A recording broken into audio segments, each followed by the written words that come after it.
Bismillahirrahmanirrahim. Assalamualaikum warahmatullahi wabarakatuh. Salam sejahtera untuk kita semua. Hari ini adalah sebuah hari di bulan Januari 2023 dan insya Allah mulai hari ini saya akan berusaha untuk lebih konsisten lagi dalam membuat konten-konten yang berisi kajian Timur Tengah. Kita akan memulai kajian di tahun 2023 ini dengan menelisik ulang Arab Spring karena imbasnya masih terasa sampai hari ini dan kebetulan juga awal dari Arab Spring itu 12 tahun yang lalu itu juga di bulan Januari 2011, yaitu tergulingnya Presiden Tunisia Zinedine bin Ali. Nah, Presiden Tunisia ini terguling setelah rakyat Tunisia itu berdemonstrasi berminggu-minggu di tahun 2010 menuntut mundurnya Ben Ali yang sudah melakukan banyak kesalahan ya, terutama nepotisme, diktatorisme, dan tidak memperhatikan kesejahteraan ekonomi rakyatnya. Aksi demo dan penggulingan rezim Ben Ali di Tunisia ini seolah memberikan inspirasi kepada rakyat Timur Tengah di berbagai negara lainnya sehingga mereka juga melakukan aksi-aksi demo serupa. Kita tahu bahwa banyak sekali rezim-rezim di Timur Tengah yang berkuasa sangat lama dan rakyat di sana merasakan ketidakadilan ekonomi serta ketidakadilan politik ya. Itulah yang kemudian memicu munculnya gelombang demonstrasi massa di berbagai negara sejak bulan Januari 2011 itu. Dari Tunisia, aksi demo menjalar ke 5 negara lain yang paling utama yaitu adalah Libya, kemudian Mesir, kemudian Yaman, Suriah, dan Bahrain, serta berbagai negara lainnya. Jadi sebenarnya misalnya Maroko, di Saudi Arabia, di Kuwait, di Aljazair, di Libanon, di Jordania, Oman, Sudan, itu juga ada aksi-aksi demo yang terkait dengan fenomena Arab Spring ini ya, tapi umumnya kecil dan segera ditangani oleh pemerintah setempat sehingga tidak tereskalasi. Tapi di 5 negara ini yang eskalasinya sangat tinggi yaitu Libya, Mesir, Yaman, Suriah, dan Bahrain ya. Nah, apakah analisis untuk kelima negara ini sama saja? Jawabannya tentu tidak ya, tapi kalau menurut versi Barat, narasinya itu kan seragam ya. Oh, bahwa ini rakyat Timur Tengah semuanya jenuh dengan kediktatoran dan semuanya ingin beralih dari sistem yang lama ya diktatorisme ke sistem demokrasi liberal ala Barat. Nah, itu kan narasinya seperti itu. Tapi kalau kita cermati satu persatu situasi di 5 negara ini sangat berbeda sehingga analisisnya juga berbeda satu sama lain dan saya akan berusaha menjelaskannya satu persatu dengan singkat ya. Kita mulai dari Libya. 12 tahun yang lalu, tepatnya 20 Oktober 2011, pemimpin Libya Muammar Gaddafi itu dibantai oleh sebagian kecil rakyatnya sendiri dan sebagian kecil rakyat ini punya kekuatan ya untuk melawan pemerintah. Nah, kenapa? Karena dibantu oleh NATO. Ini poin penting yang perlu diperhatikan ketika kita membahas soal Libya.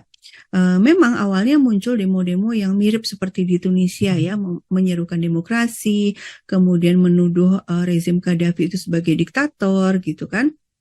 Kalau media-media Islam di Indonesia itu bahkan menggunakan istilah Fir'aun ya untuk Gaddafi dan kebetulan akhir-akhir ini istilah Fir'aun lagi naik daun juga ya.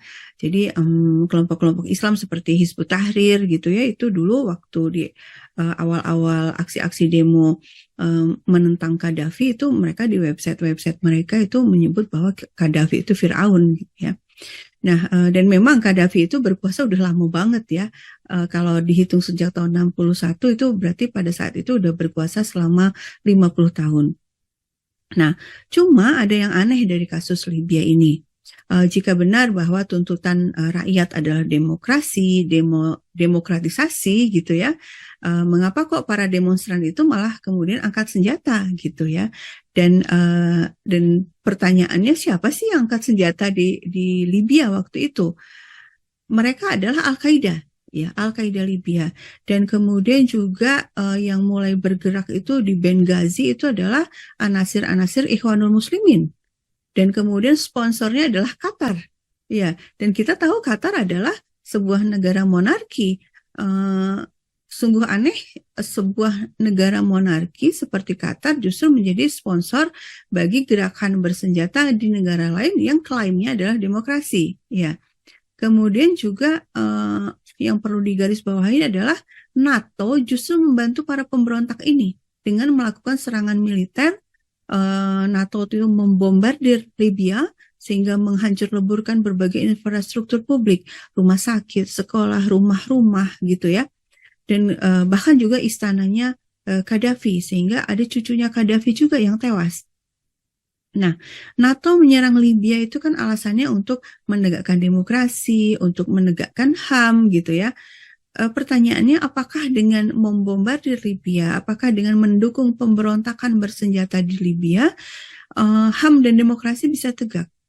Buktinya sekarang sudah 12 tahun berlalu, kondisi di Libya sangat buruk ya, sangat buruk. Libya itu dulu sebelum terjadinya Arab Spring itu adalah negara yang paling makmur se-Afrika. Kalau pakai ukuran standar PBB, yaitu Human Development Index, Libya ini punya Human Development Index yang paling bagus se-Afrika. Ya, kemudian jadi siapa ini yang oposisi di sana gitu ya? Sudah makmur, segalanya gratis ya, listrik gratis gitu, BBM juga sangat murah, sekolah sampai universitas itu gratis di sana gitu kan. Banyaklah fasilitas-fasilitas publik yang diberi subsidi, bahkan digratiskan oleh pemerintah Libya waktu itu ya. Pemerintahan Libya itu haluannya sosialis ya. Jadi kalau pemerintahan sosialis kan memang salah satu keunikannya adalah banyak memberikan subsidi kepada rakyatnya. Nah, sekarang siapa yang nggak suka nih gitu ya dengan situasi yang ada. Nah, tadi sudah saya bilang bahwa di antara faksi utama yang angkat senjata untuk melawan Gaddafi adalah Ikhwanul Muslimin. Dan pusat gerakan Ikhwanul Muslimin di Libya adalah di kota Benghazi. Dan di kota itu pula awalnya muncul demo-demo anti pemerintah dan kemudian berlanjut dengan angkat senjata melawan pemerintah. Nah, kemudian juga ada Al-Qaeda Libya. Ya, Al-Qaeda Libya juga angkat senjata untuk melawan pemerintah Libya, yaitu Gaddafi. Nah, sekarang kembali ke pertanyaan yang tadi saya sampaikan itu ya, Ikhwanul Muslimin Suriah itu ketika angkat senjata di Libya, sponsornya adalah Qatar, dan Qatar adalah negara monarki. Sekarang pertanyaannya, apakah Qatar juga ingin ada demokratisasi di Libya, di negaranya sendiri gitu ya, di Qatar ya? Artinya kan monarkinya harus runtuh dong kalau ada demokratisasi gitu ya. Tapi kenapa kok malah Qatar membantu penggulingan rezim di Libya? Nah, analisisnya ini terkait dengan konstelasi politik di Timur Tengah ya. Kalau Anda baca bukunya Hein Busch itu yang judulnya International Politics of Middle East, itu di sana diberikan analisis bahwa memang kebijakan luar negeri negara-negara Timur Tengah itu umumnya memang tidak independen ya, terutama negara-negara Teluk itu kebijakan luar negerinya itu tidak independen dan sangat bergantung kepada negara kuat yaitu Amerika Serikat, Inggris ya, dan Prancis gitu ya. Jadi kalau Amerika Serikat ada maunya, punya kemauan, itu biasanya negara-negara Teluk tidak berani untuk melawan. Jadi menurut saja gitu. Nah, kejanggalan lainnya adalah dari sisi mandat yang dimiliki NATO untuk membombardir Libya itu. Jadi memang dalam waktu yang sangat singkat, jadi setelah aksi-aksi demo di awal Januari itu PBB itu dengan segera melakukan sidang ya. Dewan Keamanan PBB itu langsung melakukan sidang hanya dalam waktu sekitar sebulan gitu ya. Sidangnya itu apa? Membahas adanya kejahatan kemanusiaan di Libya. Dan kemudian langsung mengeluarkan resolusi memberikan mandat kepada NATO untuk melakukan tindakan yang diperlukan. Nah, NATO mengambil kesempatan ini untuk kemudian ya tindakan yang diperlukan apa ya, membombardir Libya, itu yang mereka lakukan gitu ya. Nah, ini melanggar aturan PBB sendiri tentang humanitarian intervention. Jadi memang ada aturan di PBB yang mengizinkan PBB untuk mengambil tindakan bersenjata ya untuk mencegah terjadinya kejahatan kemanusiaan. Tapi sebelum itu dilakukan ada tahapan-tahapannya gitu ya. Tahapannya itu harus just cause. Just cause itu artinya sebabnya itu atau alasan untuk melakukan intervensi militer itu harus memang betul-betul sesuatu yang terbukti valid gitu ya. Jadi misalnya di sini isunya adalah terjadi kejahatan kemanusiaan. Betul tidak ada terjadi kejahatan kemanusiaan di Libya waktu itu. Kan harus ada penyelidikan dulu. Harus ada komisi investigasi PBB dulu yang dikirim kan gitu kan.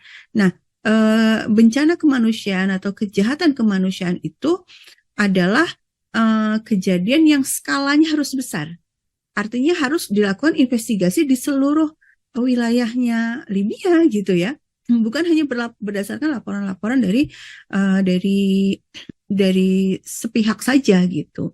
Dan kemudian juga harus ada just intention, niatnya itu betul gitu, niatnya itu memang betul-betul untuk menyelesaikan masalah kemanusiaan di sana gitu. Nah, kalau dari awal just cause-nya saja, validitas dari tuduhan yang ada itu belum terbukti, bagaimana kita bisa memastikan ada niat yang baik, just intention itu. Kemudian kemudian juga syarat yang selanjutnya adalah last resort.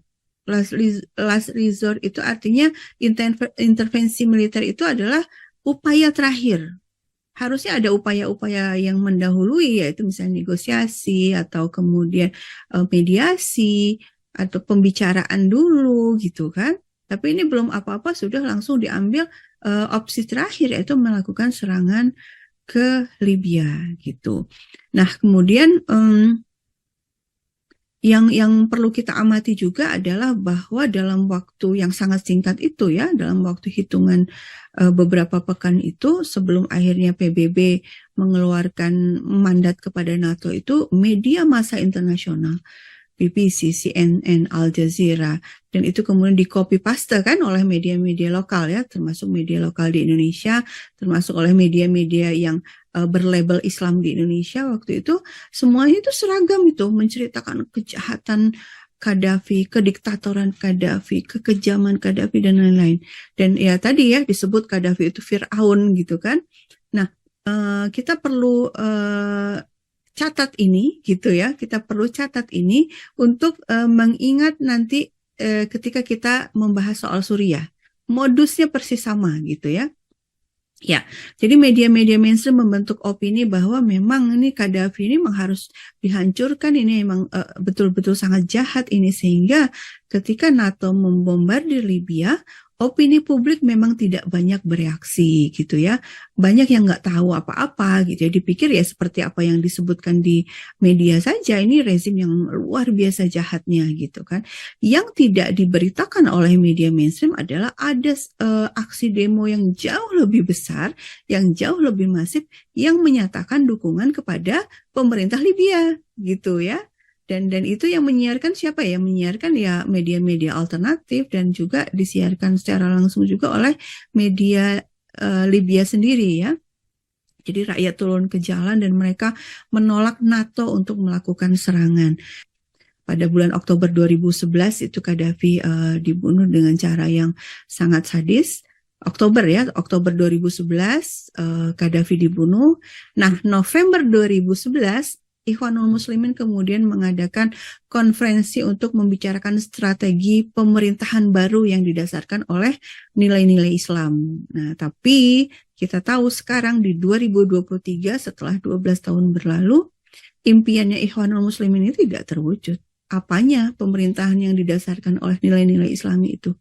Ya, jadi ketika mereka bekerja sama dengan asing untuk menghancurkan negara mereka sendiri, ya tidak akan terwujud ya. Negara-negara asing yang investasi memerangi Libya itu kan punya kepentingan minyak, punya kepentingan gas, kekayaan alam di Libya itu yang mereka kejar. Mereka tidak akan memberikan dukungan lagi dong kepada Ikhwanul Muslimin untuk mewujudkan cita-cita mereka itu kan gitu ya. Ya, dan ada hal yang juga tragis ya dalam kasus Libya ini. 18 Oktober 2011 ya 3 hari sebelum akhirnya Gaddafi dibunuh dengan sangat sadis oleh rakyatnya sendiri itu, Menteri Luar Negeri Amerika Serikat Hillary Clinton itu datang ke Tripoli, ke ibu kota Libya, dan bertemu dengan tokoh-tokoh pemberontak yang mengaku mujahidin gitu ya. Jadi ini bukan ironis tapi sangat kontradiktif kan. Katanya Amerika Serikat ingin demokrasi, katanya Amerika Serikat nilai yang mereka bela itu ada demokrasi dan liberalisme, tapi di Libya jelas-jelas Amerika Serikat bekerja sama dengan kelompok yang mengaku sebagai mujahidin, yang nggak lain adalah Al-Qaeda Libya gitu ya. Waktu itu Hillary Clinton bahkan bersalaman dan tertawa-tertawa gitu ya dengan tokoh Al-Qaeda Libya Mustafa Abdul Jalil ya. Dan kemudian 3 hari kemudian 20 Oktober 2011 Gaddafi tewas dibunuh. Lalu beberapa waktu kemudian Hillary diwawancarai oleh media dan ditanyai tentang kejadian di Libya itu. Hillary menjawab sambil tertawa mengatakan begini, kami datang, kami melihat, dan dia mati. So, I mean, that is the land of unconfirmed. We came, we saw, he died. Did it have anything to do with your visit? Ya, bagaimana mungkin sebuah negara yang mengaku menegakkan demokrasi, menegakkan HAM, menghancurkan sebuah negara lain, dan kemudian tertawa gitu ya. Dan korbannya sangat banyak sampai hari ini. Itu tragedi kemanusiaan di Libya itu ya, negara yang tadinya sangat makmur sekarang menjadi negara yang dipenuhi perang sipil dan orang-orang menjadi sangat termiskinkan. Nah, kemudian para pemberontak Libya yang angkat senjata ini, yang menggulingkan Gaddafi ini, kemudian melanjutkan aksinya, melanjutkan operasinya di mana? Di Suriah. Ya, jadi mereka pergi ke Suriah untuk melakukan upaya-upaya yang sama yang dalam tanda kutip sudah berhasil mereka lakukan di Libya, mereka ulangi lagi di Suriah. Nah, untuk Suriah nanti kita akan lanjutkan di video berikutnya. Terima kasih. Assalamualaikum warahmatullahi wabarakatuh.